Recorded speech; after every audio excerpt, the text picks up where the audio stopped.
Alors, bonjour, ça va? Bonjour Rémi. Alors, je me suis présenté, ça c'est fait. Je vais commencer déjà pour vous présenter globalement le concept de jardin-forêt, puis une fois que vous aurez compris vite fait plus ou moins ce que c'est, on va voir rapidement comment on peut faire en sorte qu'il soit le plus productif possible, parce que l'idée c'est qu'il soit productif. Donc, il faut que je puisse appuyer sur un bouton là. Alors, un jardin-forêt, qu'est-ce que ça va être? Alors, peut-être que plusieurs personnes auront plusieurs définitions différentes, mais je pense que globalement, on est quand même tous d'accord pour dire que c'est un écosystème jardiné créé de la main de l'humain et qui va se calquer sur comment ça fonctionne dans la nature. Attention à une... Alors, c'est une anti-définition, je vais vous dire qu'est-ce que c'est pas. Un jardin-forêt, c'est pas juste une forêt. C'est quelque chose, on va dire peut-être plus jardin naturel, mais le concept s'appelle jardin-forêt, forêt-jardin. Jardin-forêt, forêt-jardin, c'est les deux noms que je vais donner au concept. Après, on pourrait dire forêt comestible, forêt gourmande, forêt nourricière. Pour moi, ça, c'est une partie des jardins-forêts.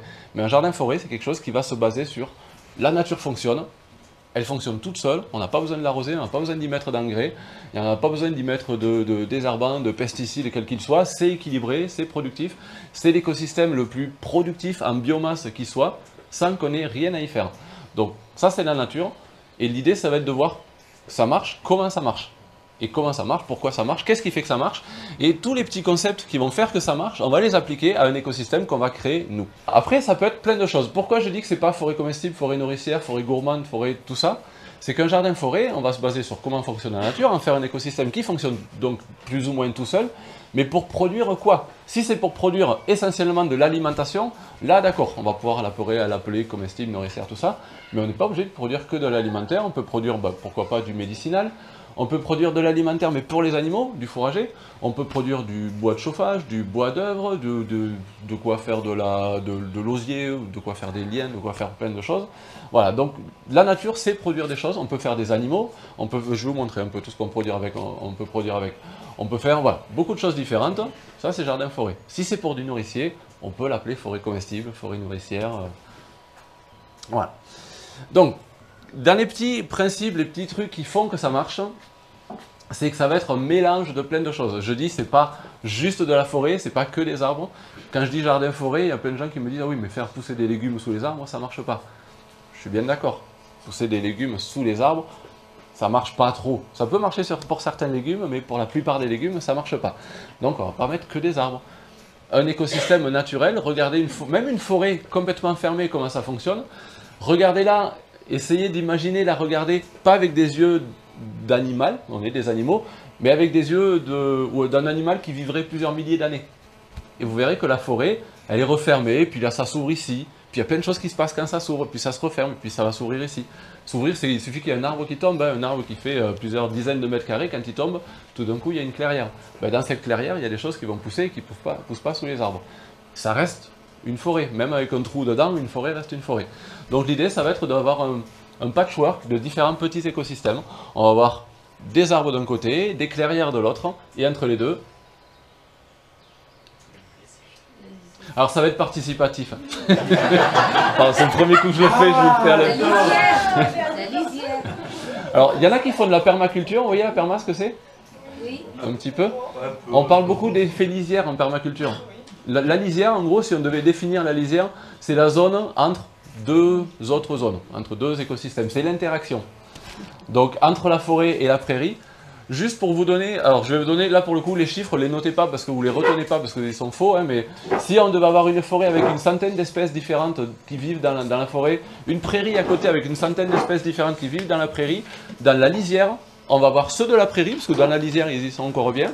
On va voir ceux de la forêt, parce que là aussi, ils y sont bien. Et puis, on va voir tout un tas d'espèces qui sont adaptées que à cet endroit-là, où l'interaction fait que c'est productif. D'ailleurs, si on devait faire la courbe de pas forcément la production en biomasse, en poids, mais la quantité d'interaction animale, végétale, fongique, tout ça, c'est dans la lisière qu'elle est le plus importante. On va avoir la même chose entre un écosystème terrestre et un écosystème aquatique, c'est au bord qu'il se passe le plus de choses. Et puis on va voir la même chose, tant qu'à faire de la permaculture, on va aller sur la permaculture humaine.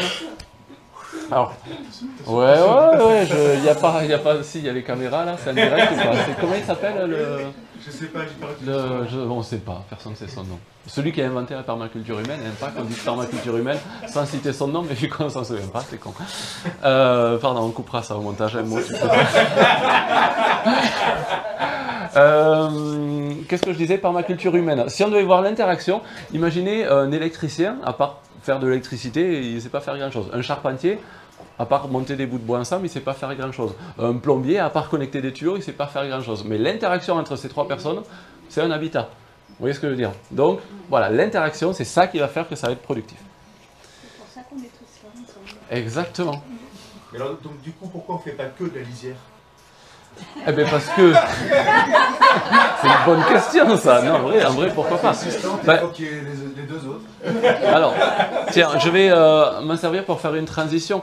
Il va y avoir différents types de production, et c'est quand même dans la lisière qu'il y a le plus de productions différentes. Mais que de la lisière, bon, la question est sympa, mais imaginons qu'on a une énorme forêt d'un côté et un énorme champ ouvert de l'autre côté et qu'on a un tout petit terrain, on va faire que de la lisière. Mais il va arriver un moment où la surface de la lisière fait que c'est plus de la lisière. On est d'accord avec ça. Donc l'idée, ça va être quand même de faire le plus de lisière possible. Donc si vous avez un jardin, alors on va dire, tout ça c'est un terrain, et que vous avez la forêt là et de la prairie là, vous avez une lisière qui est une ligne au milieu. Si la forêt vous allez faire, et la prairie, vous allez faire en sorte d'avoir une lisière en spirale, enfin en spirale en torsade comme ça, en zigzag, vous aurez déjà un petit peu plus. Après, on peut aussi avoir une forêt énorme et faire des trous dans la forêt, comme ça. Et la lisière, on a une lisière sud, est, ouest, vous voyez, des petits bouts de lisière partout. On peut avoir l'inverse, un champ avec juste des îlots de forêt, et la lisière tout autour des îlots. Il n'y a pas une règle qui marche, hein. Dans ce que je vous dis là, tout peut fonctionner. Et puis on peut avoir l'extrême de la lisière, alors que de la lisière, non, mais le plus de lisière possible. Est-ce que vous avez une idée de comment ça s'appelle cet aménagement? Les restants. Les clés de... Là, moi, je vous ai parlé d'une prairie avec des îlots. Alors, l'aménagement en îlot, il y a pas mal de lisières. Il y a une façon d'aménager. Spirale, pourquoi pas. Ouais. Alors, ça ne va pas être le plus pratique. Et surtout que la spirale, tu vas voir... Mandala, comme la spirale, ça ne va pas être le plus pratique. Alors, dans la spirale, il va falloir plein de chemins d'accès. Au niveau de la rentabilité des surfaces produites, il y a mieux encore. Mais on n'est pas loin, hein. Dans la spirale, le mandala, déjà il commence à se dessiner des lignes. Alors que dans l'îlot, on est sur des volumes. Plus on fait de lignes, plus ça marche. Alors, il y aura des strates, ouais, mais c'est pas exactement ce mot-là que je voulais. C'est tout court, hein, une fois que je vous le dis. Hein. C'est faire des haies fruitières. Des lignes, en fait. Faites des lignes, mais vous ne les faites pas courbes, faites des lignes droites. Hein, et ça s'appelle de l'agroforesterie. Alors, jardin-forêt et agroforesterie, pour moi, c'est exactement la même chose. Jardin-forêt, c'est les particuliers qui vont appeler ça comme ça. Et l'agroforesterie, c'est plus un terme agricole. Donc, selon à qui vous parlez, là, je vous parle à vous, je parle de jardin-forêt. J'aurai des tas d'agriculteurs en face de moi qui me disent « C'est quoi cette connerie de jardin-forêt ?» Non, non, on ne parle pas de jardin-forêt, on va parler d'agroforesterie. L'agroforesterie, c'est avoir des cultures de plein champ. On va avoir des lignes de céréales, des lignes de maraîchage. Et entre ces lignes, des lignes d'arbres. Et dans ces lignes d'arbres, plutôt que d'avoir que des arbres, on va avoir des arbres, des arbustes, des buissons, des courresols, on va avoir différentes strates, on va en parler juste après, les strates. Mais c'est le fait qu'il y ait ces lignes d'arbres, ça va couper le vent, ça va faire de l'ombre, ça va produire pas mal de biomasse, de feuilles mortes qui vont aller nourrir les zones de prairie juste à côté. Et c'est comme ça que vous aurez le plus de lisière, sur une surface la plus réduite. Je ne sais plus où j'en étais là, pas du tout sur cette diapo. Donc une palette de production différente, là on reste sur plein d'écosystèmes différents, de la prairie, de la forêt, de la lisière, et en ayant ces trois genres de gros écosystèmes différents, on aura tous les types de production possibles. Dans les zones de plein soleil, vous aurez des plantes de plein soleil, des légumes, la plupart de nos plantes potagères, et encore que les plantes potagères, je les mettrai presque dans la lisière. Dans les zones de plein soleil, on aura surtout tout ce qui est céréales. Si vous voulez faire de l'aromatique, tout ce qui est plantes méditerranéennes, ça aime bien le plein soleil. Et les légumes, ça aime bien le plein soleil, mais à condition d'avoir des arbres qui font un peu de fraîcheur pas loin. Dans la lisière, vous allez avoir tout ce qui est fruits, fruits charnus, petits fruits, plantes grimpantes, mais elles vont les grimper du côté des arbres. Et là où il y a les arbres, vous aurez tout ce qui est fruits à coque, champignons, et puis animaux, on peut profiter un peu de l'ombre de la forêt pour avoir des animaux aussi. Qui mangent tout. Oh, ben, dans tout, si l'objectif c'est de faire de l'alimentaire, dans tout on peut faire des choses qui se mangent. Hein. Non mais là, il ne faut pas qu'ils mangent ce qu'on mange. Ah, les animaux? Ouais. Ah ben alors les animaux, Partage, selon qu'est-ce que c'est comme animal, tu ne pourras pas y faire n'importe quel type de production.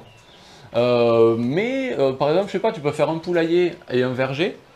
Non seulement les poules vont pas aller manger les fruits dans l'arbre, par contre un fruit qui est véreux, il tombe. Et un fruit véreux qui tombe, non seulement ça... Si tu as un verger et que tu n'as pas les animaux avec, on va te dire les fruits pourris qui tombent, ramasse-les. Si tu veux pas avoir de problème de vers, de mouches, de tous ces trucs-là, de... Comment ça s'appelle ces petits champignons là de... Et les poules les mangent directement. Donc les poules sont mieux nourries, les arbres sont mieux protégés, les déjections des poules, le fait qu'elles grattent par terre, il n'y a plus d'enherbement, enfin, c'est hyper positif. Alors ça, c'est quand, je ne vous fais pas un gros topo là sur la permaculture, même que je pourrais le faire, mais les interactions vont faire que c'est plus positif que si on le faisait séparément. Et au niveau de la quantité de production, il y en a qui vont vous dire, ouais, mais c'est moins productif si tu ne fais pas que du plein champ. Ben, si tu prends sur le long cours et que tu additionnes toutes les productions, chaque production séparément, c'est moins productif que si c'était une monoculture, mais tout ensemble, c'est plus productif et surtout plus résilient. Pas besoin d'engrais, pas besoin de quoi que ce soit, c'est les poules qui nourrissent, elles se nourrissent des parasites des arbres, elles nourrissent les arbres avec leur déjection, et vous, il n'y a pas besoin d'y mettre de pesticides, moins besoin de nourrir les poules, moins besoin de fertiliser les arbres, ben c'est tout bénef quoi.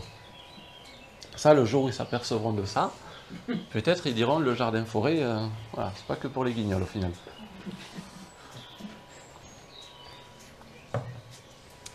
Au niveau de la surface, si vous me posiez la question, là au niveau de la surface, à votre avis, c'est quoi la surface minimale, maximale? Est-ce que...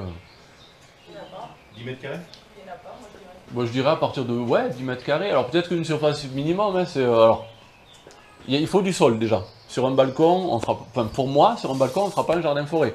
On peut avoir un balcon jungle, on peut avoir plein de types de plantes différentes, mais ben, pas longtemps, mais même pas du tout, parce que pour moi, les interactions, la fertilité, on parlera de la fertilité, ça dépend de la vie du sol, ça dépend de la roche-mère dans laquelle elle est, ça dépend le climat, on va jouer sur le climat, on va jouer sur les écoulements d'eau.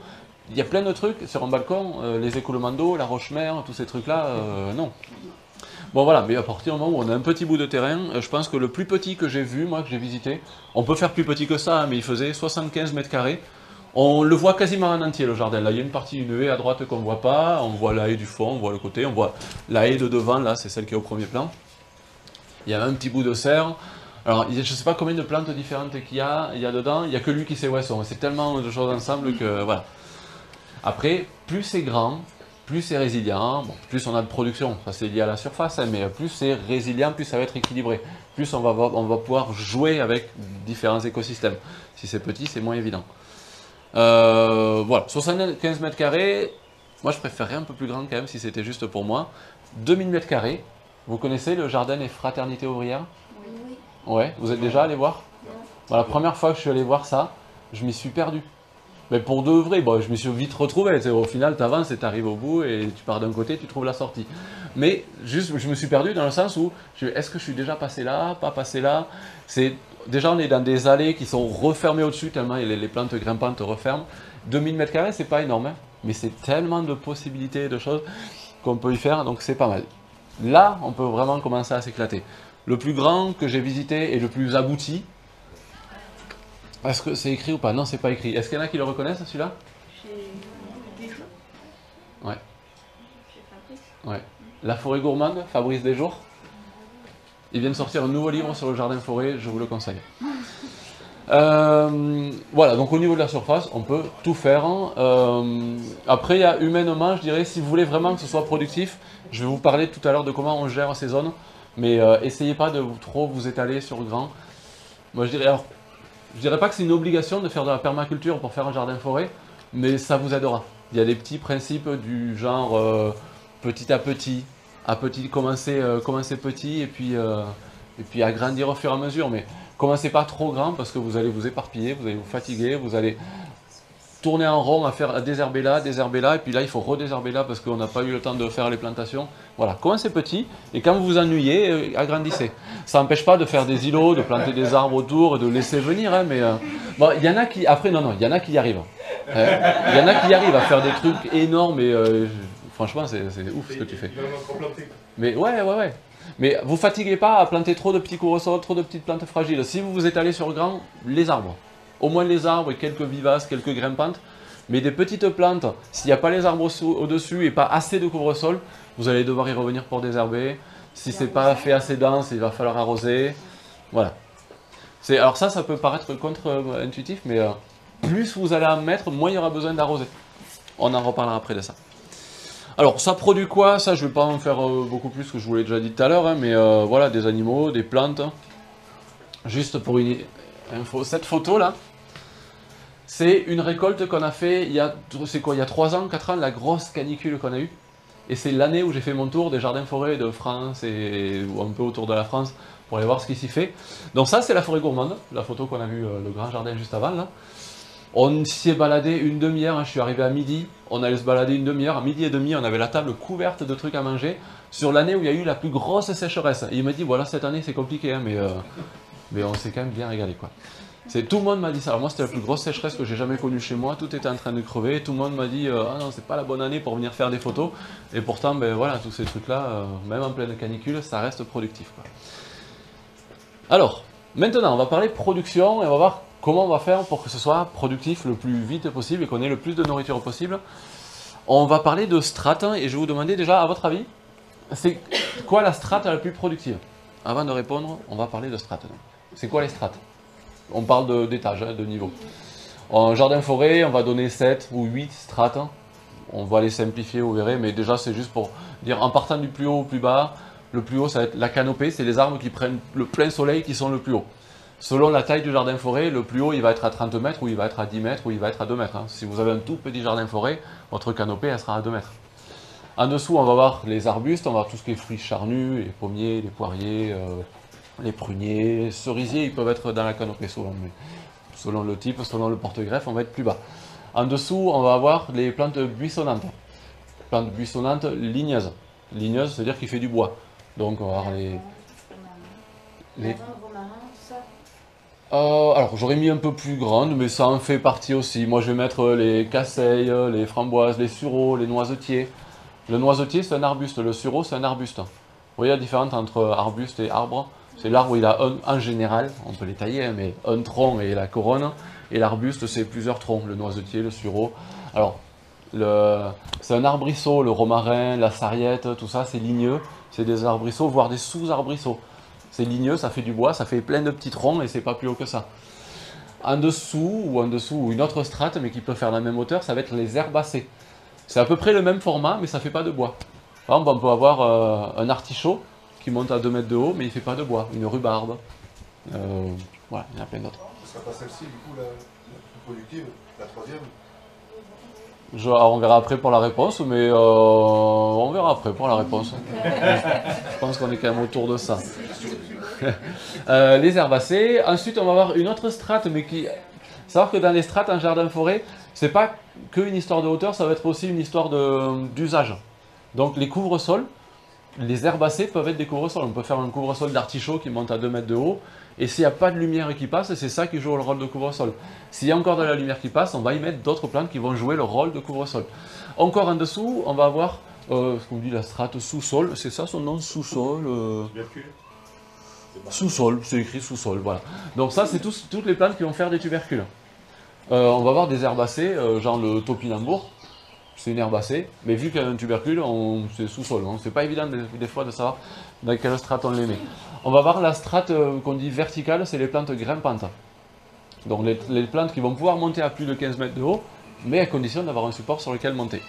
Et une autre strate qu'on va mettre, c'est la strate, comment on l'appelle celle-là, qui est sous canopée. Voilà, sous canopée, c'est les couvre-sols, mais qui ne sont pas en plein soleil, qui ont besoin d'avoir déjà des plantes au-dessus pour jouer le rôle de couvre-sol.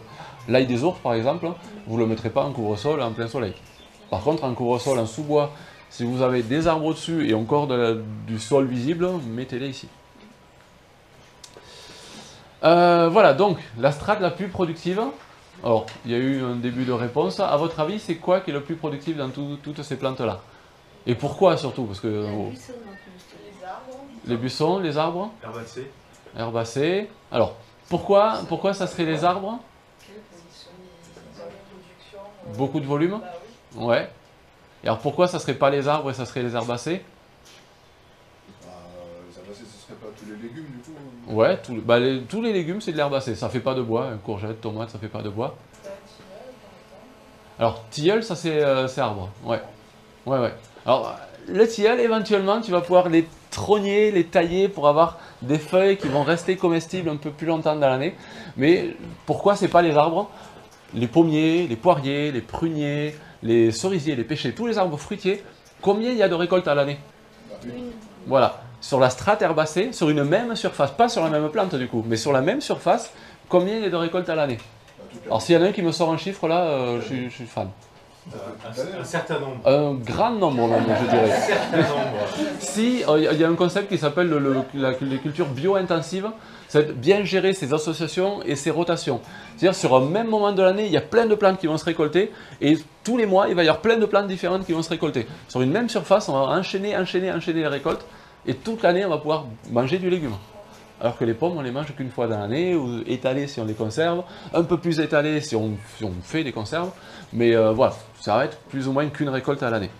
Donc c'est sur cette strate-là qu'il va vraiment falloir mettre le paquet sur réussir à être bien organisé pour bien produire. Allez, on va parler maintenant d'organisation et on va voir donc qu'est-ce qui fait la productivité.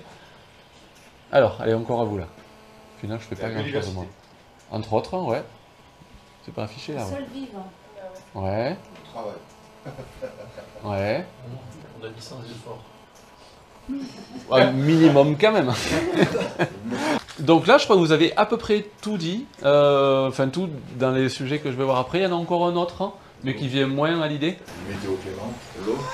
Ah ouais, alors celle-là, ça va être dur de la moduler. Quoique, il paraît qu'il y en a qui savent le faire. Alors, si vous avez tout ça, Un paillage pour garder le sol frais. ouais. Ouais, la fertilité, le sol, voilà, ça a été dit. Donc dans ce qui a été dit que je retiens, la biodiversité, alors le travail, je ne sais plus qu'est-ce qui a été dit, mais l'organisation en tout cas, la fertilité du sol, parce que c'est ça qui fait que ça produit. Et alors imaginons, vous avez tout ça, La pollinisation aussi. et vous avez tout ça, donc vous avez des productions, c'est pas ça qui fait la production. Enfin, vous pouvez avoir des productions, comment le dire, avoir des productions. Si vous rentabilisez pas vos productions, si vous laissez pourrir, si vous récoltez pas, si vous conservez pas, les productions, vous avez beau en avoir beaucoup, vous perdez tout et ça marche pas. Donc, produire dans un jardin forêt, c'est pas le plus compliqué. Je sais pas moi, je pense que ouais, je pense que les pertes que j'ai, entre guillemets pertes, hein, mais la non rentabilisation de production que j'ai à l'année sur mon jardin forêt qui fait, allez, 1 hectare on va dire, ça se chiffre en tonnes à l'année. La quantité de tubercules que moi tout seul je mange pas tout, donc j'ai des copains qui viennent récolter, des fois j'en partage un peu, mais la quantité de pommes, combien de dizaines voire de centaines de kilos produit un pommier, vous avez un jardin forêt sur lequel il y a 10 pommiers, mais c'est des dizaines de tonnes de pommes. Alors pensez à comment vous allez rentabiliser, comment vous allez récolter, stocker, faire des jus, faire des compotes, faire des conserves, et la cuisine qu'il faut, le travail qu'il faut, voilà, pensez tout ça. Mais après sinon pensez que il y a des pertes et des pertes dans la nature, des pertes entre guillemets. Alors tiens, une réponse de Gilbert Comment, celui du jardin des fraternités ouvrières. Un jour, quelqu'un lui a dit « Mais ça vous embête pas d'avoir tous ces fruits mangés par les oiseaux et les bestioles, quoi ?» Et il a répondu « Mais il faut bien que je nourrisse mes ouvriers. » Et sachez que la biodiversité qui mange un peu vos fruits, un peu, ça fait partie du truc. C'est normal, il faut qu'ils soient là, il faut qu'ils mangent un peu. Bon, nous on aime bien partager, et des fois, eux, ils ont plus de mal. Mais, mais voilà, ça s'organise tout ça. Voilà, donc, alors rentabiliser les productions, c'est pas du tout le sujet, et dans tous les sujets moi, que je partage, tout ce qui est les transfos, les conservations, je le fais pour moi, on le fait en famille, mais c'est pas des trucs que je partage trop, donc c'est pas de ça qu'on va parler. Par contre, tout le reste, on va essayer de le voir.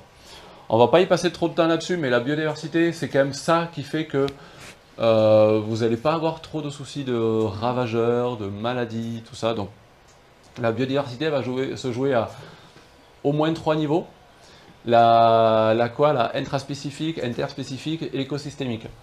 Intraspécifique, ça veut dire beaucoup de... Alors, interspécifique, pardon, on va commencer par celle-là. Interspécifique, c'est plein d'espèces entre elles. Donc plein d'espèces différentes, plein de plantes différentes, plein d'insectes différents, plein de bestioles différentes dans le sol. Il va falloir qu'il y en ait le plus possible. Plus il y en aura, moi je vois ça un peu comme une balance. Vous voyez, c'est une balance avec un poids de chaque côté, une monoculture de tournesol, et avec, je ne sais pas qu'est-ce qu'on pourrait représenter de l'autre côté, mais voilà, si vous n'avez pas beaucoup de choses, il suffit qu'on enlève un poids, la balance elle fait ça. Par contre, si vous avez plein de cultures différentes, c'est comme si on avait plein de petits poids de chaque côté, vous pouvez enlever un poids, rajouter un de l'autre côté, la balance ça va juste faire un peu comme ça, un peu comme ça. C'est ça, l'équilibre grâce à la biodiversité, c'est un équilibre dynamique. C'est pas statique, ça bouge, mais plus il y aura de choses, plus ça sera équilibré. La intra-spécifique, c'est au sein de chaque espèce, il faut qu'il y ait les plus grosses populations possibles. C'est pas en rajoutant une plante que cette plante va avoir un impact. Par contre, si vous avez une nouvelle plante que vous voulez cultiver, que vous en mettez un peu partout, ça aura un impact. Une coccinelle sur votre jardin, elle ne va pas réguler grand-chose. Une population de coccinelles, là, oui. Et comment on fait pour avoir des populations de coccinelles qui soient tout le temps dans votre jardin, pas qui font que passer, qui restent? Des abris. Des abris et de la nourriture, le gîte et le couvert. Si vous voulez, un jour, si vous voulez réguler une espèce, pensez pas, on a toujours envie d'avoir les hérissons, on a envie d'avoir les coccinelles. Si vous avez un problème de ravageur, pensez au ravageur. Ravissez le ravageur et faites en sorte que le ravageur, il ait toujours des plantes pour le nourrir. Vous voulez plus de pucerons, mettez des plantes qui attirent les pucerons et essayez d'avoir le plus de pucerons possible tout le temps. Et je vous garantis que les prédateurs, ils vont venir. Et si eux aussi, ils ont de quoi être hébergés, donc mettez des abris, et on verra après ce que ça peut être les abris. Mais s'il y a de quoi manger et de quoi rester sur place tout le temps, ils vont rester sur place, et à partir du moment où ils restent sur place, c'est équilibré. Parce que les ravageurs reviennent très vite, par contre les prédateurs sont plus longs à revenir. Donc si à un moment il n'y en a plus, un puceron, ça se reproduit à une vitesse, c'est incalculable, c'est exponentiel. S'ils avaient de quoi bouffer, en 2 semaines, on aurait une couche de pucerons comme ça sur le sol partout. Bon, sauf qu'entre temps, ils ont tout mangé, il n'y en a plus. Mais... Et après, ils aiment bien les plantes sauvages. Mais... On voit que sur le sénesson, mais voilà, par exemple. le rumex, voilà. Le sureau. Si on enlève ces plantes sauvages, ils sont moins à manger. Et là, donc, ça se régule tout ça. Dans la biodiversité, pensez aussi à la diversité végétale. Et dans la diversité végétale, cultivez le plus de plantes possibles différentes, mais accueillez le plus de plantes sauvages différentes aussi. Faites la paix, les mauvaises herbes, alors j'en parle même plus parce qu'on le dit moins maintenant, mauvaises herbes, on le dit par réflexe, mais les gens qui le disent savent que, oui je sais, on ne dit pas mauvaises herbes. Bon, c'est pratique parce qu'on sait de quoi on parle, mais elles n'ont rien de mauvais, c'est juste qu'on ne les connaît pas et on ne sait pas à quoi elles servent. Le rumex, il y a des agriculteurs qui le détestent, et pourtant, c'est les racines les plus puissantes qu'on connaît pour casser les semelles de labour. Ça héberge le puceron, c'est comestible. Et les poules adorent. Et les poules adorent. Ouais. Ouais, ben voilà. Sinon, elles le mangent. Génial. Et la diversité écosystémique, c'est le plus d'écosystèmes différents. Donc on a vu juste avant un patchwork d'écosystèmes différents, de la prairie, de la forêt, des lisières. Et dans votre jardin, pour accueillir la biodiversité, faites une mare, faites un tas de bois, un tas de pierres, un tas de sable, un tas d'états, faites des tas de n'importe quoi. Si vous voulez que ça fasse joli, faites une haie sèche, hein, vous ne voulez pas un tas de bois, ben, plantez 2 lignes de piquets espacées de ça et remplissez de tailles de bois. Ça va attirer des choses, il y a les hérissons qui vont nicher dedans, les carabes qui vont nicher dedans. Vous voyez ce que c'est, pas les crabes, hein, les carabes. C'est des petits scarabées qui mangent les limaces, ça il en faut plein. Les hérissons, c'est pas évident d'en avoir, mais les carabes, il y en a partout. Il y en a de moins en moins dans les champs, mais... Scarabées qui mangent les limaces? Ouais, c'est des groupes de scarabées. Alors, il y en a un qui est vert fluo, multicolore, il y en a un qui est tout noir avec des reflets violets, mais en plus, si on les observe, c'est magnifique. Hein. Pardon? Dans le sable, ça? Alors ça, c'est dans les tas de bois, je dirais plutôt. En fait, ça vit dans les haies. Et alors, j'essaie de ne pas perdre de temps avec ça, le temps passe super vite. Ils ont fait des tests avec faire juste des bandes enherbées, des bandes fleuries dans les grands champs. Ils se sont aperçus que le carabe sort surtout la nuit pour chasser. En général, c'est bien foutu la nature parce qu'il sort en même temps que les limaces sortent pour bouffer. Ben, lui, il sort quand la bouffe est dispo. Et quand il n'y a pas de bouffe, il va se cacher. Il sort la nuit et il est capable d'aller à 50 mètres à peu près de sa zone de repos, enfin de sa zone de couchage. Donc imaginez un grand champ de plusieurs hectares, de plusieurs centaines de mètres de large. Il suffit de faire des haies tous les 100 mètres. Ça va, 100 mètres, ça laisse la place de circuler avec la moissonneuse quand même. Donc s'ils veulent pas trop être emmerdés avec nos trucs d'écolo là, d'éco-terroristes on pourrait presque dire, ben juste mets une haie tous les 100 mètres et tu n'auras plus besoin de mettre d'anti-limaces. Donc plus de problème de limaces, pour de vrai, parce que l'anti-limace, il y en a qui utilisent du féramol. Osez le dire, hein. Tous les jours en tisane. Voilà, c'est génial. Mais pour les limaces, il y en a qui mettent du féramol, et souvent quand il y a beaucoup de gens, et qu'il y en a qui osent lever la main, s'il y a 20 mains qui se lèvent pour les gens qui utilisent le féramol, et si je dis parmi ces gens-là, baissez la main ceux qui n'ont plus de problème de limaces. Tu mets du féramol, tu as quand même des problèmes de limaces. Si tu as de la biodiversité, et que tu as de la diversité de plantes, et que tu as les carabes et tout ce qui bouffe les limaces, tu n'as plus de problème de limaces. Tu as des limaces, il y en a toujours, il en faut, hein, mais tu n'as plus de problème de limaces. Nous, avec la mare, en fait, on a l'impression que les grenouilles mangent les limaces. Les crapauds. Ou les crapauds. Les grenouilles mangent plutôt des insectes, les crapauds mangent des Et limaces. on n'a plus de limaces. Ouais. Enfin, on en Il doit y en a avoir un peu, mais on ne les voit pas. Mais tant que le problème ne nous saute pas aux yeux, c'est que tout va bien. Par contre, le jour où il n'y a plus de limaces, il y a des limaces. Très vite. Parce que s'il n'y a plus de limaces, les animaux qui mangent les limaces meurent de faim. Donc en général, ils partent, ou ils meurent, mais soit en général, ils partent. Et une fois qu'ils partent, il suffit d'une limace, et pareil, ça se reproduit très vite. Voilà pour la biodiversité. J'ai dit que je ferais vite, donc je fais vite. Alors, être productif après grâce à une bonne organisation, je pense que ça, c'est quand même un des trucs les plus importants. Et surtout qui va être important sur le long terme, parce que l'organisation, bon, une fois qu'on est habitué à être bien organisé, normalement c'est bon. La biodiversité, une fois qu'elle est en place et qu'on sait ce qu'il faut faire pour la laisser en place, il n'y a plus rien à faire. Mais l'organisation, voilà. Vous verrez, plus vous agrandissez, on a dit on commence petit et on continue grand, plus vous agrandissez, plus à un moment vous allez soit vous fatiguer, soit vous faire mal au dos, comme je l'ai fait moi, soit en avoir marre de faire toujours la même chose, hein, passer son temps à arroser en plein été, passer son temps à désherber au printemps. C'est vraiment les deux plus gros trucs en fait. Hein. Donc c'est ça qui va vous faire vous rendre compte à quel point l'organisation ça peut être efficace. Alors si vous regardez bien, je l'explique à la fin du livre ça. Du début du livre, ça c'est le plan de mon jardin et j'explique comment c'est organisé pour être le plus efficace possible. Et à la fin du livre, j'explique que bon, le dessin n'est pas très juste. En vrai, là c'est là où je vis, la serre, toutes les zones hyper productives sont rassemblées là. En vrai, cette serre elle est là-bas et du coup je la gère mal parce qu'elle est trop loin. La zone à compost elle est bien là. La zone de déchargement là pour pouvoir décharger ce qui va dans le compost, les plantes pour aller sur les marchés, tout ça. Moi ma zone de déchargement, à cause de mes plantations, je ne peux pas reculer plus loin que là. Donc quand j'ai un truc à décharger, c'est très chiant, très compliqué. Mais si je devais refaire à zéro mon jardin, c'est comme ça que je le ferais. Alors, on va reparler encore un peu de permaculture. La permaculture, en gros, c'est un mot qui veut dire comment bien s'organiser. Voilà, on pourrait résumer comme ça. Dans le temps et dans l'espace, mais voilà, comment bien s'organiser dans tout. Dans l'espace, en fait, il va falloir voir ce qu'on veut créer. J'allais dire son système, mais son jardin. Il va falloir le voir comme un système composé d'éléments. Vous voyez, le système respiratoire, c'est composé de quoi? La bouche, le larynx, je ne vous ai pas laissé répondre là, tiens. Bon, la trachée, puis les poumons, voilà. Système circulatoire, le cœur, les veines, c'est plein de petits éléments qu'on peut comprendre séparément. On pourrait même, chaque élément qu'on voit séparément, le revoir composé de petits éléments. Donc l'idée, ça va être de le voir comme ça. Voir tous ces éléments, voir comment ils sont organisés entre eux pour que ça fonctionne bien. Puis chaque petit truc, voir comment lui-même il pourrait être encore mieux organisé pour que ce soit efficace. Et la disposition des éléments est hyper importante. Ça, je vais juste vous le faire en vous donnant le même exemple. Donc ceux qui me connaissent à force, ils savent que ça va être le même exemple. On va faire le poulailler. Aucune nouveauté. Imaginez, vous avez votre maison et vous avez votre poulailler. On va parler de zonage. Zone 0, 1, 2, 3, 4, 5. La zone 0, c'est plus ou moins le milieu, en tout cas c'est la zone dans laquelle on vit. La zone 1, c'est la zone dans laquelle on va aller 2 fois par jour, ou plus, mais au moins 2 fois par jour. La zone 2, c'est la zone dans laquelle on va aller quasiment tous les jours. La zone 3, c'est la zone dans laquelle on va aller quasiment toutes les semaines. 4, quasiment tous les mois. Et 5, c'est la zone dans laquelle on ne va pas parce que c'est la biodiversité. Ou en tout cas, on ne va rien faire, on va observer, et voilà. Donc le poulailler, on le met dans quelle zone? Une ou deux. Ça dépend.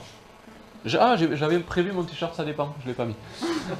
Ça dépend, si on doit aller ouvrir le matin, fermer le soir, 2. Si on a une porte automatique, on peut y aller qu'une fois par jour, voir si tout va bien, remettre du grain, ramasser les œufs. Donc si on n'y va qu'une fois par jour, ça peut être dans la zone 2.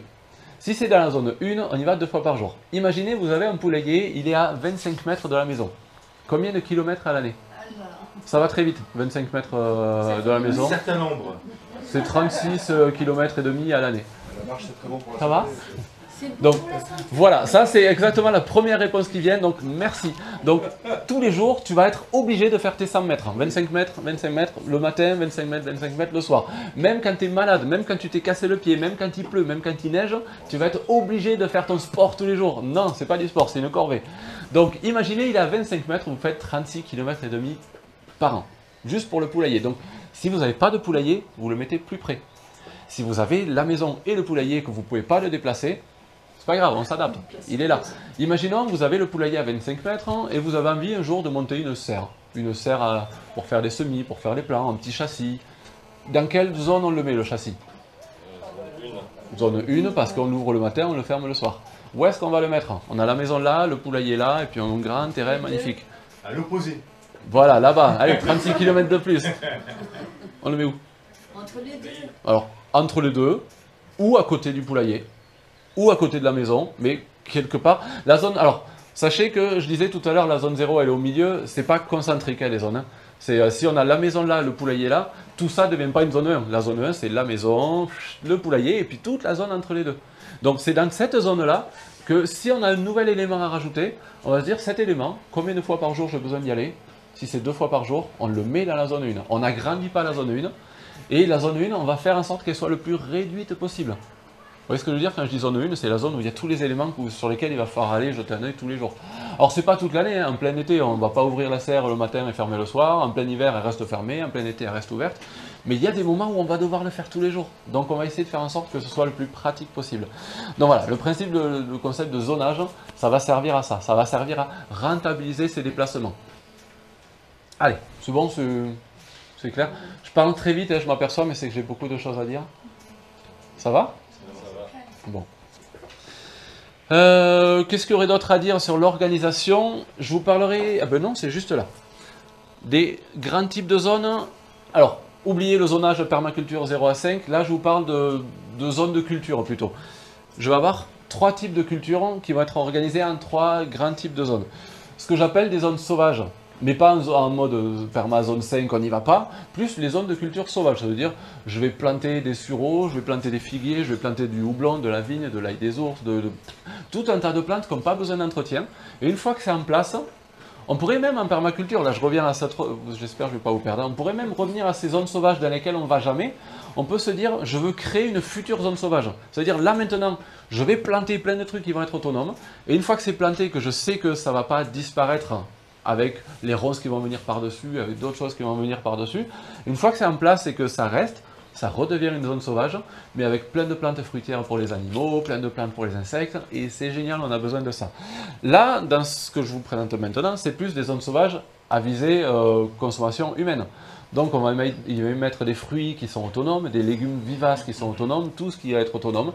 Et on va aller une fois par an ramasser son ail des ours, ramasser ses pousses de houblon, des pétioles de rhubarbe, enfin des feuilles de rhubarbe, même de l'artichaut, alors le cardon plus, pousse tout seul sauvage. Vous voyez qu'est-ce qui tient tout seul sauvage chez vous, et mettez-les dans ces zones-là, il n'y a rien à y faire d'autre qu'à aller récolter. Zéro entretien, zéro travail, là truc de feignant à 100%. Ensuite, il va y avoir les zones à faible entretien, qui vont être un peu moins loin, mais pas juste à côté quand même. Les zones à faible entretien, ça va être les haies fruitières. Faible entretien, ça veut dire une fois par an, on va tailler les fruitiers. Peut-être gérer un peu l'enherbement. Je ne dis pas désherber, hein, je dis gérer l'enherbement. Il va y avoir peut-être au printemps certaines herbes qui démarrent un peu vite. Si on a mal géré ses couvre-sols, si on a mis assez de, je sais pas, la consoude du Caucase qui couvre très très vite, si on a mis assez de plantes couvre-sol qui vont étouffer les herbes, normalement il n'y a pas grand chose à gérer. Gérer l'arrosage, ça veut dire peut-être en plein été, vous allez vous apercevoir que vos petits fruits, vos arbres fruitiers, ça commence à être sec, la production ne va pas être ouf. Comment on gère l'arrosage sur ces moments-là? Est-ce que vous avez une idée? L'arrosage, non. Comment on gère le besoin en eau des plantes à ce moment-là, sans avoir besoin d'aller arroser? Alors, imaginez une haie fruitière, je vous la dessine. Les oyas. On n'emmène pas d'eau. Imaginez la haie fruitière, il y a plein d'arbres fruitiers, plein de buissons fruitiers, et... Allez, on va gagner du temps, je vais faire très vite. Et puis, au pied, là, haut, jusque-là, des consoudes, des cardons, plein de plantes couvre-sol qui prennent beaucoup, des hémérocales qui sont hyper vivaces, tous ces trucs-là qui prennent beaucoup de place. Tout ça, ça commence à avoir soif. Ça commence à avoir soif, ça ne veut pas dire qu'il n'y a plus d'eau, hein. Ça commence à avoir soif, ça veut dire qu'il y en a de moins en moins, mais il y en a. Donc là, maintenant, vous savez, qu'est-ce qu'on fait ou pas? On les tue, et puis on les fauche. Non, on ne les tue pas. On les fauche. Parce qu'on a besoin qu'elles fassent leur boulot la prochaine fois. Du coup, elles vont couvrir le sol, les morts. Ouais. Non, elles vont couvrir le sol en pleine santé, mais sans leurs feuilles. Ça leur fait... Les feuilles vont couvrir le sol séparé du corps, mais c'est pas des animaux, on coupe un bras, nous ça repousse pas, hein. Les plantes, du coup on peut pas faire d'image, mais c'est comme si toi t'as soif, c'est les Tu cheveux. coupes un bras, ah, t'as moins besoin de boire déjà. Si t'as un petit verre d'eau, ah, ça va pas suffire, je coupe les deux bras. Ah, il y a juste ce qu'il faut pour refaire pousser les bras. C'est génial. Donc, ça a soif, un coup de machette, tchac, tchac, tchac, je coupe mes consoudes, je paille avec. Et les arbres vont pouvoir gérer leur production, avoir assez d'eau. Le manque à gagner qui est gagné par rapport aux plantes qui ont été coupées, ça va aller aux plantes que vous voulez conserver. Il n'y a pas besoin d'arroser. Donc c'est ça que je dis, faible entretien. L'enherbement, il est géré par le paillage qu'on a mis. Le besoin en eau, il est géré par la taille. Quasiment pas d'entretien. Et ensuite, les zones intensives, où là pour le coup, là il y a du boulot, mais il y a de la production de ouf. Zone intensive, ça va être les zones qui sont fertilisées le plus, c'est-à-dire c'est les zones sur lesquelles on va ramener du compost au moins une fois par an. Ça va être les zones sur lesquelles on va ramener de la biomasse parce qu'il faut produire de la biomasse pour aller pailler. Donc la même chose qu'on a fait sur les zones peu intensives, on va avoir des zones spécifiquement pour la production de biomasse, pour pouvoir tailler, pour pouvoir pailler. Et ça va être les zones qui sont irriguées. Irriguées de deux façons différentes. Le goutte à goutte, si en plein été il y a besoin d'arroser, donc je dis bien le goutte à goutte, il est mis s'il y a besoin, il est mis au cas où. C'est pas parce qu'il y a un goutte à goutte. Alors moi j'ai des gouttes à goutte sur ces zones-là, et il y a plein de gens qui me disent ah, tu dis que tu n'arroses pas, il y a les gouttes à gouttes. Oui, mais il ne tourne pas le goutte à goutte, il y est en cas de sécheresse, de canicule. Le potager, les zones qui ont le plus besoin d'arroser, en cas de canicule, de grosse sécheresse, il fait chaud, il fait sec, il y a du vent, c'est vraiment le pire, le pire. Je vais arroser. Allez, des fois je dis 10 jours en exagérant un peu, allez, une fois par semaine, mais vraiment grand maximum. Partant, été normal, c'est-à-dire été chaud et sec, mais pas canicule, c'est une fois tous les 10 jours, tous les 15 jours que j'arrose. Quand je fais tourner mon goutte à goutte, par contre, il tourne la nuit entière, je l'allume le soir, je l'éteins le matin, j'inonde la zone. Mais une fois toutes les 2 semaines. Donc ça fait beaucoup d'eau, ça donne l'impression qu'on y met beaucoup, ouais, mais après pendant 2 semaines, j'ai plus besoin d'en mettre. Et ça suffit. On pourrait parler de l'arrosage, ça c'est un gros sujet, mais voilà. C'est un gros sujet. Ouais, on pourrait y revenir. Donc voilà, donc l'idée ça va être de l'eau facilement accessible. Là donc, on revient sur le plan du jardin. Là, c'est les cuves d'eau que j'ai dans mon jardin. Donc, la zone que je vous ai dit intensive, il y a des gouttes à gouttes installées sur les zones de culture qui ne servent pas forcément. Et puis tous les points là, c'est les cuves d'eau dans lesquelles je vais remplir mes arrosoirs pour arroser spécifiquement certaines plantes ou arroser à la plantation. Parce que par contre, j'arrose tout au moment où je plante. Et puis la plupart des plantes, si c'est planté comme il faut et au bon moment, on arrose une fois et ça suffit. Et pour les plantes potagères, ça arrive qu'il faille les arroser à nouveau au bout de 2 semaines si c'est planté en été. Allez, au bout de 1 semaine, des fois si c'est sur un sol vraiment drainant. Donc voilà, ces cuves d'eau, elles servent à l'arrosage que je fais ponctuel. Ça va pour ça? Ah, comment j'arrose? Eh bien voilà, sujet suivant. Hop. Donc, pour arroser la serre, je vais avoir, enfin pour arroser à peu près tout, et pour mes ressources en eau, je vais avoir l'eau de pluie, quand il pleut. J'ai pas de puits sur place, j'ai été connecté au puits des voisins, mais vu que le puits est de plus en plus à sec, ça suffit pas pour moi, donc j'ai plus ça. Donc j'ai l'eau de pluie, que je vais stocker dans les cuves, ou alors l'eau du réseau, quand j'ai plus que ça, j'ai l'eau du réseau, que j'essaye d'utiliser vraiment le moins possible. Et donc l'eau de pluie, je vais avoir des cuves un peu partout. Ces cuves, alors quand je vous disais c'est rempli avec un tuyau, c'est valable pour ces cuves-là. Pour toutes ces cuves-là, elles sont connectées entre elles. Donc, c'est un dessin qui est un peu simplifié. La cabane que vous voyez là, donc c'est la cabane qui est ici. Alors, cette cuve, celle-là, celle-là et celle-là, il y a des, les gouttières qui donnent directement dedans.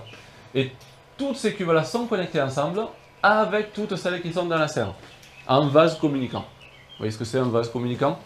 Vous prenez 2 verres d'eau connectés avec une paille, si vous remplissez un, l'autre se remplit en même temps. Si vous videz celui-là, c'est là que vous avez rempli, c'est là que vous videz, les deux se vident en même temps. C'est un Bluetooth du coup? Non, c'est Wi-Fi chez moi. À l'époque, il n'y avait pas le Bluetooth.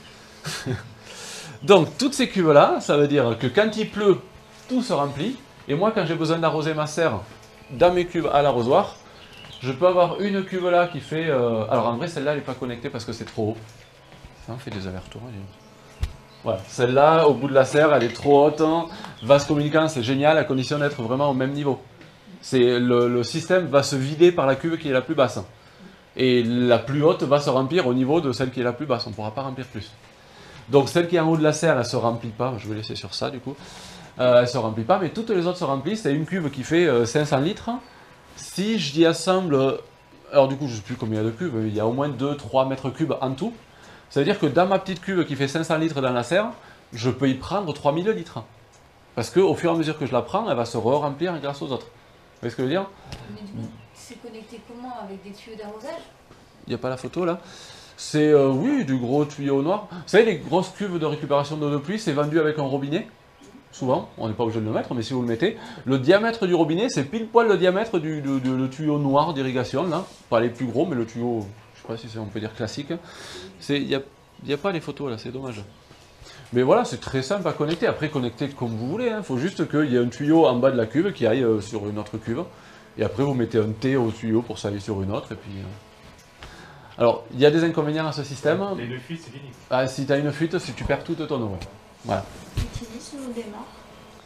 Ah non, alors je sépare les cuves des mares. Dans les mares, c'est la biodiversité. Et il y a des œufs de tritons, de grenouilles, de tout ça. Et ça, c'est mes antilimaces, donc je ne veux pas détruire mes antilimaces. Donc les mares, c'est la biodiversité, et les cuves, c'est l'arrosage. Les cuves sont toujours ouvertes.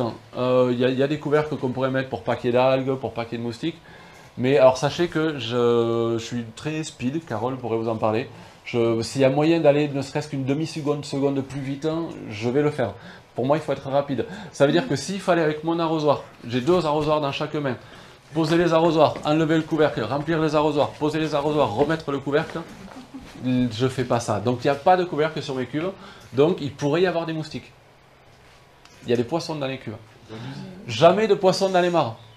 Bon, à part une mare d'ornement, des jolis carpe-koi, pourquoi pas, je suis en train de changer un peu mon discours sur ça, sur une mare pour faire joli, mais pas de poissons dans les mares, pas de gambi. On a acheté 2 carpe-koi, elles sont trop belles. C'est Carole qui les voulait. Et oui, on est oui. Donc voilà, des gambusies, ça mange les moustiques. N'achetez pas de gambusies parce que de toute façon ça se vend pas, c'est interdit, c'est envahissant. On ne les met pas dans les mares, ça bouffe les œufs de grenouilles, de tritons, ça bouffe tout. Mais par contre, dans les cuves d'eau, la biodiversité n'y va pas.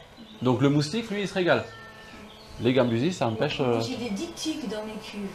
Je sais pas comment elles sont arrivées, mais elles bouffent les moustiques. Ça vole, hein, c'est une punaise, le ditique. Enfin, c'est la famille des punaises et ça vole. Je sais pas, elles bouffent les moustiques. Pas de poisson, j'ai des dictiques. Voilà, ouais, donc bah, gérer les moustiques et au moins pas de couvercle et on gagne du temps. Voilà, donc la serre, je l'arrose surtout comme ça avec mes arrosoirs parce que pour moi c'est vraiment le type d'arrosage le plus, c'est de la frappe chirurgicale, on va arroser ce qui a besoin d'être arrosé et pas ce qui n'a pas besoin d'être arrosé. Ce qui a besoin, on va y mettre ce qu'il faut, ni trop, ni pas assez. J'ai une aspersion, et que j'ai mis encore aujourd'hui sur mon système de pépinière.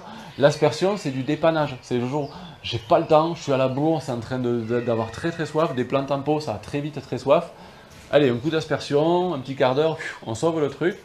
Et puis quand on aura le temps, on viendra arroser ce qu'il y a besoin. Mais l'aspersion, elle arrose tout. Elle va trop arroser les plantes qu'on n'a pas besoin, elle va arroser là où il n'y a pas de plantes. Il faut bien des allées pour se déplacer entre les plantes, ça va arroser les allées aussi. Donc l'aspersion, c'est du gaspillage d'eau, mais des fois c'est du bon dépannage. Je vais vous expliquer aussi là comment j'ai réussi à gagner. Donc je vous dis, le plus gros temps d'arrosage, ça va être les désherbages, les arrosages. Et calculez le temps que vous passez à faire chaque chose tous les jours. Et c'est sur ça que vraiment vous pouvez gagner du temps. En plein été, sur cette serre là, on ne dirait pas, mais elle fait 250 mètres carrés ma serre. Donc elle est mal dessinée.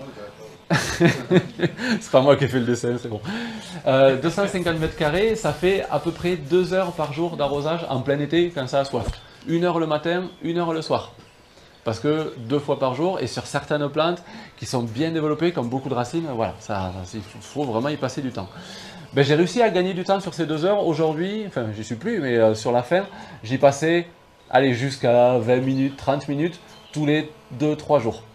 Une fois tous les 2-3 jours. Donc voilà, j'ai divisé mon temps d'arrosage par, faites le calcul, par beaucoup. Un certain nombre. Peut-être pas un grand nombre comme tout à l'heure, mais un certain nombre. Alors, premier truc, c'est au lieu d'avoir mes plantes, ma serre penche un petit peu, c'était sur bâche, quand j'arrose, toute l'eau qui tombe à côté du pot, elle coule, elle est gaspillée, elle est perdue. Voilà, maintenant je suis sur lit de sable, c'est-à-dire j'ai creusé des bacs qui sont légèrement enterrés, avec une bâche plus hermétique aujourd'hui, à l'époque elle l'était, mais bon, ça n'a pas besoin d'être hermétique, mais quand même une bâche en dessous, remplie de sable, on va dire remplie, allez, 10 cm de sable, et les plantes posées dessus. Ça a plein d'avantages. Déjà, toute l'eau qui tombe à côté du pot, elle est dans le sable. Et vu que le pot il est posé dans le sable, les racines vont aller dedans. Et donc toute l'eau qui est à côté du pot, ben, elle va quand même profiter à la plante. L'eau, elle a une réserve d'eau qui correspond à le volume de son pot, mais en plus tout le volume du sable qui est autour. Donc elle a plus de réserve d'eau. Ça a un autre avantage si vous êtes pépiniériste. Si vous avez une plante qui est restée longtemps en pot, ça chignonne dans le pot. Et une plante qui a fait un chignon, quand on va la planter, il faut démêler les racines, on abîme les racines. Et moi je conseille, si tu dois vraiment démêler les racines, tu la remets en pot, tu attends qu'elle refasse un système racinaire et là tu la mets en terre. Tu abîmes pas son système racinaire, enfin abîmer, quand tu déchignonnes, c'est même pas abîmer, hein, tu ravages son système racinaire et tu la mets en terre. Et après on se dit, ah putain, je viens à peine de la planter, c'est bouffé par les limaces. Putain, tu viens de défoncer ta plante, normal, la limace, ça t'a aidé à faire ton boulot, quoi. Enfin, elle a fini ce que tu as commencé de faire. Donc, le fait qu'elle soit dans un lit de sable, les racines sont dans le sable. Alors l'inconvénient, c'est qu'on ne peut plus trop déplacer les plantes, sinon à chaque fois on abîme les racines. Mais le jour où la plante est vendue, on a juste à couper les racines dessous. Ça abîme un peu les racines, on a juste coupé en dessous. On n'a pas ravagé le système racinaire, on a juste coupé un peu. Elle a réduit un peu ce système racinaire, on va réduire un peu le feuillage. Et on a une plante avec un système racinaire bien développé dans le pot, bien équilibré. Et c'est nickel pour ça. Et on gagne un temps fou en arrosage. L'autre truc sur lequel j'ai gagné beaucoup de temps, c'est que j'avais pas de cuve dans la serre, j'en avais qu'une seule. Le robinet pour remplir la cuve, il était à l'extérieur de la serre. Maintenant, j'ai 3 robinets dans la serre. Un en bas, un au milieu, un en haut. Et avec des tuyaux partout, n'importe où que je sois. En fait, c'est même ce que j'explique pour les cuves. Si j'ai une plante à arroser là, je ne veux pas faire plus de 5 pas. Si je dois faire 10 mètres pour aller chercher un arrosoir ou pour aller allumer un robinet, non, moi il me faut un robinet plus près. Et du coup, ma serre fait 30 mètres de long, j'ai 3 robinets dedans. N'importe où que je sois, au maximum à 5 mètres, je vais avoir un robinet ou une cuve et je vais pouvoir aller remplir mes arrosoirs arrosés. Ouais, c'est le premier chapitre du livre, j'explique pourquoi je le suis. Tuyau d'arrosage, non? C'est pas jouable? Ouais, mais le robinet il est où? Parce que le tuyau, il n'y a pas l'eau au robinet. Le robinet, pour qu'il y ait l'eau au tuyau, il faut aller allumer le robinet. Ah oui. Ou alors tu laisses allumer, mais ça goûte. Donc il faut aller allumer, arroser, il faut retourner éteindre. Juste. Au bout du tuyau d'arrosage, Ouais, mais t'as des fuites. T'as des fuites. Si t'as trop de. Ou alors faut. Enfin, moi sur ces trucs-là, il y a toujours. À un moment, il y a toujours des fuites. Et c'est rare que ça reste allumé parce que si quelqu'un a déjà vécu la facture de la fuite que tu n'as pas trouvé trop tard. Non, non, le robinet, il faut qu'il soit fermé, et voilà. J'ai déjà perdu des plantes en me disant, je dois partir, je suis à la bourre, j'ai une urgence, il y a une plante qui a soif, la cuve elle est vide, je le ferai en revenant. Et puis en revenant, tu oublies, et puis tu revois ta plante, elle est morte. Donc voilà, maintenant j'essaie de faire attention à ça. Qu'est-ce que je voulais dire d'autre là-dessus? On est bon? Il y a des questions sur la gestion de l'eau, sur tout ça? Il y aurait tellement de choses à dire, que le volume qu'on stocke, les surfaces de toiture, calculer tout ça. Il y a toutes les réponses sur l'eau là-dedans. Là, on a survolé le sujet. Fertilité, donc on a dit que pour être productif, il faut être fertile. Alors, le triangle de fertilité, ça c'est ce que j'explique vraiment détaillé dans le premier livre, où j'explique que, je ne sais pas si je l'explique comme ça dans le livre, mais j'ai été pompier à un moment, et on m'a expliqué pour éteindre un feu, il faut comprendre le triangle du feu. Un feu brûle grâce à 3 choses. Le combustible, le comburant et l'énergie d'activation. Et pour éteindre un feu, il suffit de supprimer un des 3. Tu supprimes le comburant, c'est-à-dire tu étouffes le feu, il n'y a plus d'oxygène, le feu s'éteint. Tu supprimes le combustible, tu vires ce qui brûle, le feu ne continue pas. S'il n'y a rien à brûler, ça ne brûle pas. Bon, ouais, on n'est pas une formation de pompier. Hein. Sur la fertilité, ben, je me suis dit, il y a quand même 3 choses super importantes sur la fertilité, que si tu supprimes un des 3, le sol ne peut pas être fertile. Donc les 3 trucs, ça va être une réserve en matière organique. C'est un sol dans lequel il n'y a pas de matière organique, tu peux faire ce que tu veux. Non, tu ne peux pas faire ce que tu veux. Si tu mets des engrais solubles en continu, ça va marcher. Hein. Ça fait de la bouffe de merde, mais ça marche. Pardon, s'il y a des enfants là, non? Je peux être vulgaire, ça ne dérange pas. C'est vraiment de la bouffe de merde si tu mets que des engrais solubles. Donc voilà. Donc réserve du sol, c'est-à-dire plein de matière organique. Jusqu'à un certain point. Au-delà de 10% de matière organique, c'est pas la peine d'essayer de faire plus. Même si vous avez 5%, vous faites des analyses de sol, vous avez 5% de matière organique, c'est bon, il y en a assez. Si c'est pas fertile à 5%, le problème vient d'ailleurs. Ça vient de deux autres points.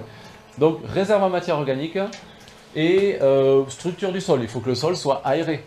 Un sol plein de matière organique passée, nous on respire aussi. Si le sol ne respire pas, ça ne marchera pas. La vie du sol a besoin de respirer, les racines des plantes ont besoin de respirer. Donc matière organique aérée.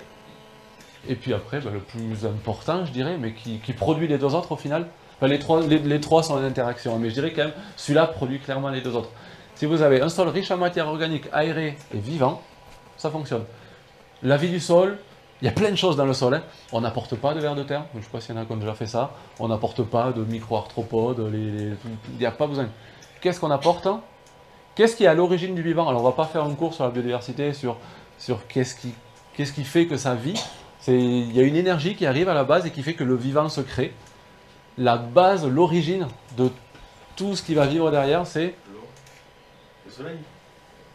Alors, le soleil, c'est l'énergie qui arrive. Et qu'est-ce qui est la chaleur? Alors, la physique quantique, je suis en train d'étudier, mais là, je n'ai pas assez avancé là-dessus. On en parle à l'apéro. Non, qu'est-ce que je disais? Qu'est-ce qui va produire la matière? La photosynthèse. Le soleil, c'est l'énergie qui arrive. La photosynthèse, c'est ce qui produit. Et tout le reste découle de ça. Donc, le premier truc à mettre et qui va faire que tout le reste arrive, ça va être des plantes. Donc, imaginons que vous avez un sol qui n'est pas fertile du tout parce qu'il n'y a rien de tout ça. Vous avez un sol qui était un vieux sol agricole, tassé, sans vie. Il y a deux trucs à faire. Premier truc, c'est Gilles, pas de blague. Ça, c'est la grelinette. Ah oui. On va faire peut-être plus comme ça pour que ça fasse plus de grelinette. Après. Non, ça c'est comme ça, la faux. En plus, je vais faire la brouette, matière organique, compost, et après, et un semis, et voilà, et là on a un sol fertile. Une plante. Alors, grelinette, ouais, voilà, j'avais dit Gilles, pas de blague. Je suis rien, Gilles. Et après les questions? Et après fini? Ah ben les questions. On n'a rien fait là. Un quart d'heure et quelques questions, d'accord. Allez, dans un quart d'heure, on dit que c'est presque la fin. On dit c'est presque la fin. Dans un quart d'heure, c'est la fin. Dans 20 minutes, tout le monde est dehors. Non, moi je suis dehors, pardon, vous pouvez rester. Donc, perds pas de temps. Dans quel ordre? La grelinette pour aérer, le compost pour la matière organique, on sème un couvert végétal, les plantes par la photosynthèse, par les racines vont garder la structure du sol, nourrir les bactéries, peut-être se connecter avec quelques champignons, et une fois qu'il y a des bactéries dans le sol et qu'il y a des plantes, ben, tous les êtres vivants, les vers de terre, vous savez ce que ça mange un ver de terre? Ça avale de la terre, oui. Ça mange des bactéries, un ver de terre. Le ver de terre, il va manger de la terre parce que dedans, il y a de l'argile. Il ne va pas le faire pour ça consciemment. Mais l'argile, ça fait qu'il ne va pas tomber malade. C'est comme quand nous, on mange du ou des trucs comme ça. L'argile verte, oui, voilà, un truc comme ça. Pardon, c'est le premier mot qui veut venir couper. Tu mets argile verte, voilà, et donc ça mange de la matière organique, ça avale de la matière organique parce qu'il y a des bactéries dessus. Parce que ça se nourrit de bactéries. Donc si vous avez des bactéries dans votre sol, très riche en bactéries, toute la vie va venir derrière. Parce que les bactéries attirent le ver de terre, qui attire le hérisson, et qui, voilà, tout marche bien. Et donc, une fois qu'il y a ces trois points-là, vous avez un sol qui est fertile. Mais plus vous aurez ces trois points qui seront tirés au max sur le triangle, plus vous aurez un sol qui sera fertile. C'est pour ça que j'aime bien voir le sol, moi, comme un glouton. Un sol qui est un peu aéré, avec un peu de matière organique, avec un peu de vie, vous aurez un peu de fertilité. Mais une fois que vous avez compris que c'est comme ça que ça marche, ben vous allez apporter de la biomasse. Alors, pour avoir de la fertilité long terme, et je pense qu'on va finir sur ça, mais c'est super important, fertilité long terme, c'est un sol riche en matière organique. Une fois qu'on a dépassé les 5%, allez, 6-7%, mais ne cherchez pas à aller plus que ça. Une forêt qui est super riche en matière organique, c'est 10%. Allez, peut-être 15% certaines forêts, mais c'est pas la peine d'aller au-delà. Donc, une fois que vous avez ça, pensez fertilité court terme. Le long terme, on est bon. Court terme, c'est la matière organique fraîche. Donc pas de carboné. Vous voyez, matière azotée, matière carbonée. Le carboné, c'est du bois, c'est du noir. L'azoté, c'est plutôt du vert. C'est plutôt ce qui va se décomposer, ce qui va pourrir très vite. Si vous mettez des végétaux frais sur votre sol, la vie va manger tout ça. Et dans les semaines qui suivent, les plantes vont déjà en profiter. Et si vous en avez un petit peu... Vous voyez ce que c'est la fin d'azote? Et ça, si je vous explique que la fin d'azote, c'est une connerie en fait. Ça, je ne dis pas que ça n'existe pas, mais vous la vivrez une fois. Mais si vous faites ce qu'il faut, il n'y a plus de problème de fin d'azote. Rapporter trop de matière organique d'un coup, attention à la fin d'azote. Si vous savez, vous direz non, non, c'est bon, ça j'ai eu déjà, je ne peux pas la revoir. La fin d'azote, c'est quand vous apportez trop de matière organique d'un coup et qu'il n'y a pas assez de bactéries pour décomposer ça. Il faut que les bactéries se multiplient pour pouvoir manger tout ça. Et pour se multiplier, elles ont besoin d'énergie. Et où trouver l'énergie? Si vous apportez trop de carboné, il n'y a pas encore dedans. Donc elles vont le prendre dans le sol pour se multiplier, pour pouvoir bouffer tout ça, pour apporter de la fertilité. Et une fois que ça roule, maintenez ce système-là. Apportez de la matière organique en continu. Et vous pouvez en apporter, il n'y a plus besoin, mais vous pourriez en apporter beaucoup d'un coup. Il y a plein de bactéries, il n'y aura plus de fin d'azote. Donc la fin d'azote, c'est une fois au début. Et une fois que le système il est gros, imaginez que c'est un glouton votre sol. Imaginez qu'il faut lui filer à bouffer. C'est un nouvel animal de compagnie. Donnez-lui à bouffer. Et pour lui donner à bouffer, un des premiers aménagements dont je parle dans le livre, à part la zone à compost, ça va être la création de biomasse. Ça va être une haie avec du polonia, du frêne, du caragagné, une légumineuse, quelle qu'elle soit. Caragagné, on va plutôt le mettre là. Des élianthis, des topinambours, des consoudes au pied. Tous ces trucs-là, on va les faucher régulièrement. De temps en temps, les feuilles mortes, on va peut-être les laisser tomber ici pour que quand même ça s'auto-nourrisse. Mais si c'est beaucoup de légumineuses, il n'y a pas besoin. Les consoudes, elles vont chercher en profondeur, il n'y a pas besoin. Et toute cette biomasse, ça va être pour mettre sur votre sol en continu. C'est pas une fois par an qu'il faut le mettre. Chaque fois que vous voyez qu'il y a moins de matière organique sur votre sol, mettez-en. Et de temps en temps, ce que vous pouvez faire, c'est on se met à genoux à côté des zones de culture, on écarte un peu et on attend. Parce que sinon, on regarde, il n'y a pas de vie. Non, non, attends, si tu viens de faire ça, tout s'est cassé. Hein. T'écartes et tu attends et tu regardes. Tu vas voir que c'est vivant dessous. Et c'est ça qui bouffe la matière organique et qui les déjections vont nourrir les bactéries qui vont nourrir les plantes, etc. C'est ça qui fait que c'est fertile. Donc, imaginez que vous avez un gros glouton à nourrir et donnez-lui à manger souvent. Et plus vous lui donnez à manger et plus il est gros, plus il y a des choses qui vont pousser dessus.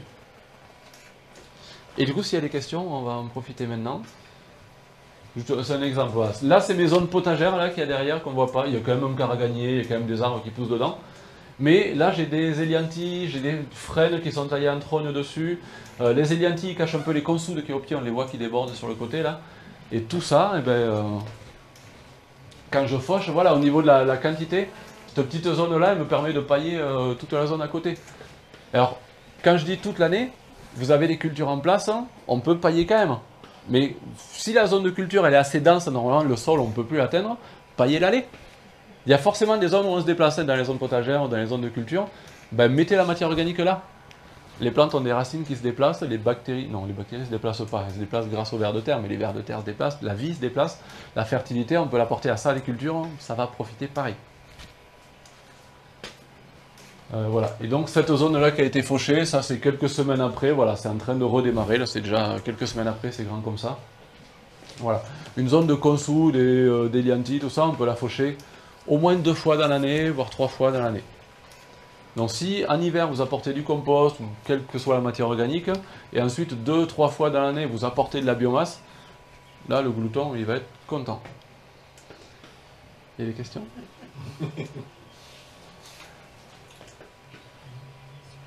Il n'y a pas de questions. Moi je continue hein, sinon. Je veux savoir, si un sol il est à genre 5% de matière organique, c'est quoi la vitesse de chute par année à peu près? Ah c'est long, c'est très long. Non, en fait, j'ai pas de chiffre précis, mais tu perds pas, tu peux pas perdre 1% par an. C'est alors c'est le labour qui va faire perdre le plus. Alors faut savoir après comment ça fonctionne un sol. Je sais pas s'il y a des adeptes du maraîchage sur sol vivant, vraiment on touche pas le sol. J'ai eu des retours moi de pas mal de jardiniers qui me disent mais sur sol non travaillé, c'est de moins en moins productif. Un sol non travaillé, ça veut dire on va aller vers un sol forestier. Les sols forestiers, il faut savoir comment fonctionne le sol, il y a des bactéries, il y a des champignons dans le sol. Et les champignons, ça va décomposer tout ce qui est ligneux, carboné, c'est ce qu'on trouve de plus en plus dans les forêts. Et les bactéries, ça minéralise, ça veut dire que ça va bouffer la matière organique pour en faire du fertilisant entre guillemets pour les plantes. Si tu as un sol que tu ne remues jamais, tu vas avoir les champignons qui vont prendre le dessus. Tu peux avoir des champignons mycorhiziens, des non mycorhiziens.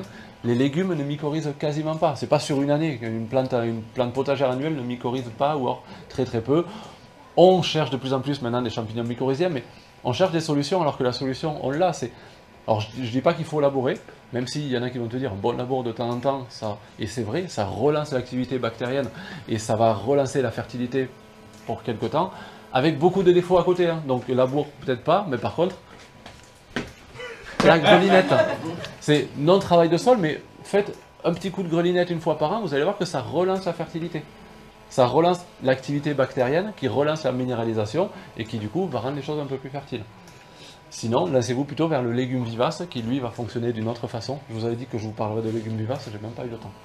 Mais les légumes vivaces, eux, vont avoir plus de temps pour s'enraciner, vont aller plus en profondeur, récupérer des choses un peu plus intéressantes en bas, parce qu'il y a beaucoup d'éléments qui lessivent dans le sol, et en surface, on ne trouve pas grand-chose. Sauf si on a un sol qui est bien aéré, bien actif avec la vie, mais pour qu'il soit bien aéré, de temps en temps, il faut le remuer un petit peu. En le remuant, on va l'aérer un petit peu. La vie va l'aérer naturellement, mais la grelinette va l'aérer plus activement, quoi. Après, vous pouvez ne pas faire de travail de sol et cultiver des plantes pas trop gourmandes. Mais si vous voulez faire de la tomate, du poivron, de la courgette, des plantes potagères qui font des grosses productions, là, il va falloir un peu plus de fertilité. Alors sinon, il y a la solution non travail de sol, mais fertilisant soluble. L'urine, les purins, le jus de lombricompost. Il y en a hein, mais enfin, sauf que moi, franchement, récupérer son urine, ok, on en fait tous les jours, c'est pas un travail, on la sort tous les jours. Juste la récupérer et la mettre, c'est pas compliqué. Faire un purin, c'est du boulot. Le lombricompost, un peu de boulot à fabriquer, à récupérer, à stocker, à mettre.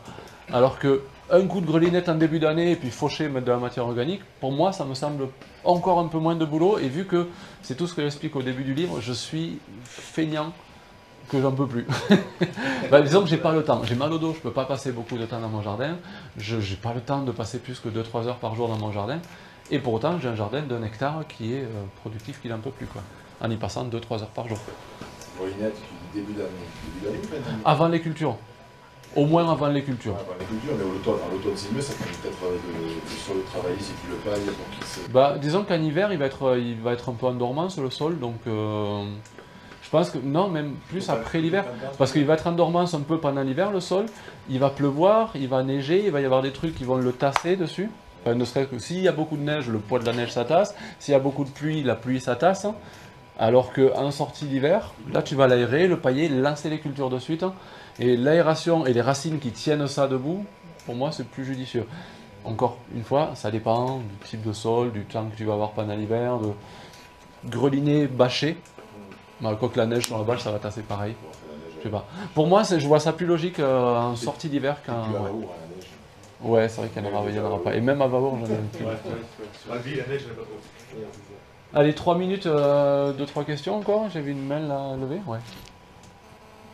Non? Vas-y. Oui. Ouais. Oui, vas-y, c'est toi. C'est toi. C'est la biomasse, la nourriture, ou ce qui est fauché, c'est mis nature, grossier ou broyé. Je m'emmerde le moins possible.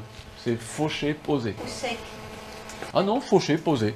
Après, un bon BRF, c'est efficace. Ouais, il faut avoir le temps, le broyeur, faut se le faire livrer. Alors après, moi, le truc super efficace, que je paye un peu, c'est le broyat de déchets verts, qui viennent de déchetterie. Ça m'a coûté 250 € pour avoir 10 tonnes. Et 10 tonnes sur mes zones de culture, j'ai mis un truc épais comme ça en automne. Au printemps, il y a juste à planter dedans. Même sur un sol enherbé, dessous, il n'y a plus rien au printemps. C'est très rentable au final. Et vu que c'est livré prêt, voilà. Après, le BRF, c'est génial, hein, c'est juste l'énergie qu'il faut pour le faire. Ouais, mais après, oui, non, c'est sûr, c'est génial. Le vrai BRF, fait pas le broyat de déchets verts, ou le broyat de déchets verts, c'est du gros bois des fois, mais après, c'est sûr, c'est génial. Si tu as de quoi le faire et le temps de le faire, ouais. Tu as mentionné 4 points pour avoir en productivité, j'ai déjà oublié le 4e. C'est rentabiliser les productions, pas gaspiller. Produire beaucoup c'est bien, mais pas gaspiller ce qu'on a produit, quoi. Sinon... Bon voilà, j'aurais pu vous présenter plein de types d'aménagements, le compost, zone à faible entretien, dans les micro-îlots, comment créer, planter un arbre, si vous voulez pas trop avoir à l'arroser, plantez 50 plantes juste autour de l'arbre. Et puis faucher, comme je vous expliquais tout à l'heure, s'il y a plein de consoutes, fauchez-les quand l'arbre a soif. Le fait qu'il y ait beaucoup de densité, ça va limiter l'enherbement. Après, on peut faire la même chose en ligne sur une haie fruitière, mais ça fait beaucoup de plantes à mettre en place. Je vous parle aussi des massifs de légumes vivaces et avoir des choses qui sont hyper productives. Et tous les ans, je ramasse des asperges. Je ne fais rien pour qu'elles poussent, mais strictement rien. C'est juste je les ramasse. Des vrais? Des artichauts? Des vrais asperges, oui, pas les responchous, c'était comme ça. Les artichauts, alors à Vaour, pas trop. Les cardons, sans souci. Les rhubarbes, c'est sans entretien. Les pousses de houblon, voilà, sans entretien. L'ail des ours, sans entretien. Alors les pergolas aussi, il y a tout un énorme chapitre sur différents types de pergolas, comment gérer une pergola, comment... Bon, il y a les vidéos sur les pergolas, et je vais même faire plus de vidéos sur les pergolas que ce que j'ai fait pour Loïc, parce que je suis en train d'en faire des nouvelles. Et de nouveaux types de pergolas, donc là je parle de pergola de grimpante, tunnel pour les courges, zone hyper fertile pour gérer la fertilité de son compost et utiliser directement la fertilité du compost en cultivant des plantes autour. Donc je vous explique comment faire ça. Comment cultiver des plantes en dehors de leur zone de résistance climatique. Chez moi j'arrive à cultiver de la citronnelle qui gèle en dessous de 0, allez moins 2, sauf que chez moi j'ai des moins 10, moins 15. Mais je cultive de la citronnelle quand même. Ah ouais, ça c'était intéressant. Ouais, c'est couillon. Hein. Bon, on peut continuer à en parler, je vais être en bas là. Mais sinon, tout est détaillé là-dedans. Mais le premier livre est bien aussi. C'est vrai. Ouais. Merde, le micro c'est en train de se casser la gueule là. J'espère que tu m'as entendu. Je n'ai pas fait trop de bordel dans ton micro. Ça va, Mo? Je t'aime, Mo. Bon, merci à tous. Du coup, je m'arrête parce que c'est tout.